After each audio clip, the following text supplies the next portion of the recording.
अस्सलाम वालेकुम। मैं हूं फैसल तारड़। 15 जनवरी का आगाज हो चुका है। रात के तकरीबन 2:15 का वक्त है। खित्ते के अंदर जो सूरत हाल डेवलप हो रही है वो बड़ी खतरनाक सूरत इख्तियार करती जा रही है। पहले भी वीलॉग्स के अंदर जिक्र किया है कि जो मामला बन रहा है वो और किसी के लिए हो या ना हो, पाकिस्तान के लिए बड़ा परेशान कुन हो सकता है और हमारे लिए शायद चीजें अब बैलेंस करना मुश्किल हो जाए।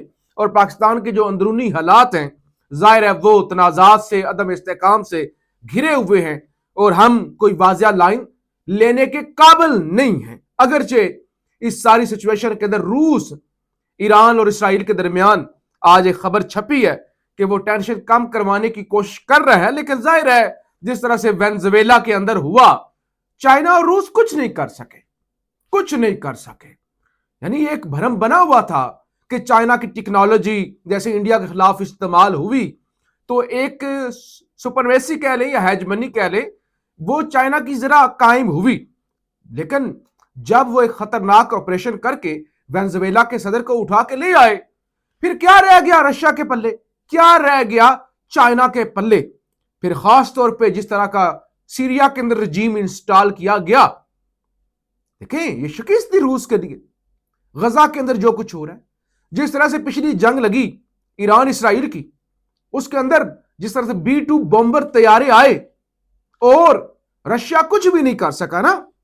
बेसिकली ये जंग कोई ईरान अमेरिका की नहीं है, ये इस खित्ते की चुदराहट की है कि क्या जो रूस है या चाइना है इस खित्ते के अंदर अपनी चुदराहट बरकरार रख सकती है, या इस खित्ते का चौधरी भी अमेरिका। बहरहाल ये लंबी डिबेट है, मैं जरा फैक्ट्स और जो मौजूदा खबरें हैं वो आपके सामने रखता हूं। एक तो ट्रंप ने जी प्रेस कॉन्फ्रेंस की है और ट्रंप की जानब से कहा गया है कि ये जो है ना Iran has been misbehaving very badly. Iran बदतमीजी कर रहा है and I don't think he यानी खामनाई रिस्पेक्ट, मुझे नहीं लगता कि ये खामनाई मेरी इज्जत करता है। तो उन्होंने कहा ये हमारी इज्जत नहीं करते, मिसबिहेव कर रहे हैं, हमारी बात मान नहीं रहे, तो लिहाजा इनको सबक सिखाएंगे। फिर जो नाजायज रियासत है, ये जो अमेरिका का बगल बच्चा है, वहां पे खबर है शेल्टर ओपन कर दिए गए हैं। शेल्टर ओपन हो गए हैं यानी छुपने के लिए जब जंग लगती है तो लोगों को कहा जाता है ना सुरंगों के अंदर चले जाए, वो ओपन हो गए हैं। फिर उनके जेट्स जो हैं नाजायज रियासत के सीरिया की एयर स्पेस के अंदर दाखिल हुए हैं, रात गए। ये भी खबर इस वक्त आ चुकी है। फिर एक और खबर सुन लें, cargo vessels and tankers have been stopped approaching Iran and its water spaces, instead dropping anchor in open waters and remain in holding position. ठीक है, अच्छा, इसके अलावा डिमोना, बेरशीबा, एस्कोलान, तमाम के तमाम जो बम हैं, बम प्रूफ शेल्टर्स हैं, वो भी इस वक्त जो है वो काम करना उन्होंने शुरू कर दिए हैं। फिर 6 अमेरिकन जहाज उड़े हैं जी, 6 अमेरिकन जहाज उड़े हैं। अल हदीद जो सबसे बड़ी एयर बेस है अमेरिका की इस खित्ते के अंदर, गालबन वो कतर के अंदर है, वहां से।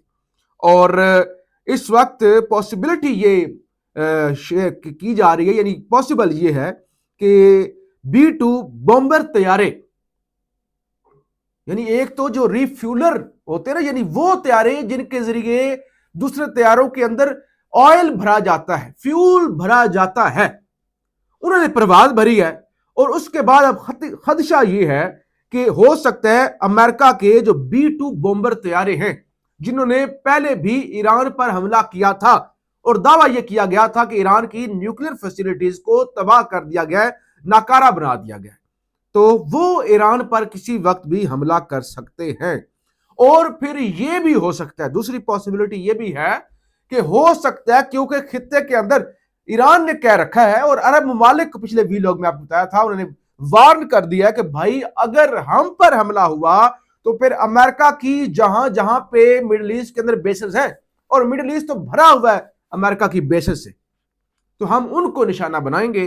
تو ہو سکتا ہے اپنے طیارے بچانے کے لیے امریکہ نے یہ موو کی ہو کہ وہاں سے طیارے ہٹا لیے گئے. لیکن جس طرح سے ناجائز بغل بچہ شیلٹر اوپن کر رہا ہے اور اپنی فوجی بیسز جو ہے وہ الرٹ کر رہا ہے, اور آئرن ڈوم جو سب سے جدید ترین ان کا ڈیفنس سسٹم ہے, حالانکہ وہ بھی ناکارہ بن جاتا ہے, کوئی زیادہ کام نہیں آتا, اس کی مزید بیٹریز انسٹال کی جا رہی ہیں اور مختلف جگہوں پہ ٹرک دیکھے گئے ہیں جو آئرن ڈوم کو جو ہے مختلف جگہ پہ الرٹ کر رہے ہیں.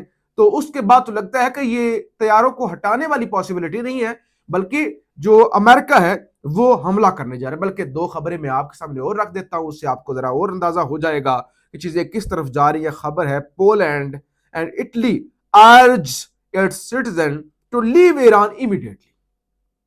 پولینڈ اور اٹلی کی جانب سے اپنے شہریوں کو کہا گیا ہے فوری طور پہ آپ ایران کو خالی کر دیں. اس کا مطلب کیا ہے؟ مطلب صاف ہے, حملہ ہونے لگا ہے اور یہ کسی وقت بھی ہو سکتا ہے. پھر ایک اور خبر ہے, due to possible Hezbollah attack in current scenario more iron dome batteries were reported in Haifa, یروشلم اور مختلف جو باقی شہر ہیں ان کے اندر. تو چیزیں بڑی خطرناک ہونے جا رہی ہیں, بات کرنے کا مقصد یہ ہے. اچھا, اس کے علاوہ ایک اور بڑی خطرناک خبر ہے, یعنی ساری ڈیولپمنٹ ہی اس طرف آپ انڈیکیٹ کرتی ہیں کہ حملہ ہونے جا رہا ہے. U S Navy missile destroyers are entering the Red Sea, Tehran has put its ballistic missile on alert. یعنی امریکہ فضائی طور پہ بھی تیار ہے, سمندروں کے اندر بھی اس نے اپنی جو موومنٹ ہے وہ بڑھا دی ہے, اور اس طرف ایران کی جانب سے جو بیلسٹک میزائل ہیں وہ بھی الرٹ کر دی. آپ بتائیں پیچھے کیا رہ گیا ہے.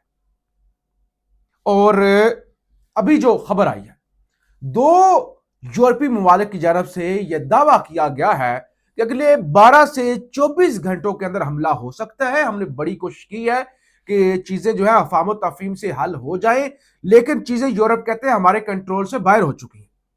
ایون عمان, قطر اور باقی عرب ممالک نے ہاتھ جوڑے ہیں جا کے امریکہ کے سامنے کہ دیکھو تم امریکہ ایران پر حملہ کرو گے, ایران ہماری بینڈ بجا دے گا, پھر جو ابنائے ہرمز ہے اس کو بند کر دیا جائے گا, پھر تیل کی قیمتوں کے ساتھ مسائل ہوں گے, ہماری جو اکانومی ہے اس کو بھی اثر پڑے گا, تمہاری اکانومی کو بھی اثر پڑے گا, تو لہٰذا یہ مت کرو.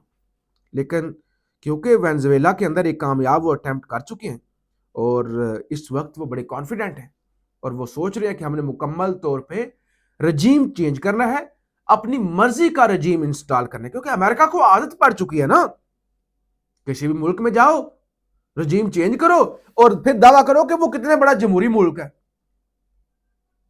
یعنی اپنے ملک کے اندر جمہوریت کے دعوے کرنے ہیں اور دوسرے ملک کے اندر جا کے زبردستی رجیم چینج کروا دو. تو بہرحال اگلے 24 سے 48 گھنٹے بڑے اہم ہیں. سوال یہ اٹھتا ہے کہ جب مختلف مڈل ایسٹ کے ممالک کے اندر تیاریاں شروع ہو گئی ہیں, ایران کے میزائل جو ہیں وہ الرٹ پر ہیں, پاکستان کیا کر رہا ہے, ہماری حکمت عملی کیا ہوگی, ہم واضح طور پہ کیا لائن لیں گے, ہم کس کے ساتھ کھڑے ہوں گے, اور کیا ہم کسی کے ساتھ کھڑے ہونے کی پوزیشن میں بھی ہیں یا نہیں ہیں. بہرحال آپ اس سوال سے فیڈ بیک ضرور دیجیے گا. پاکستان زندہ باد.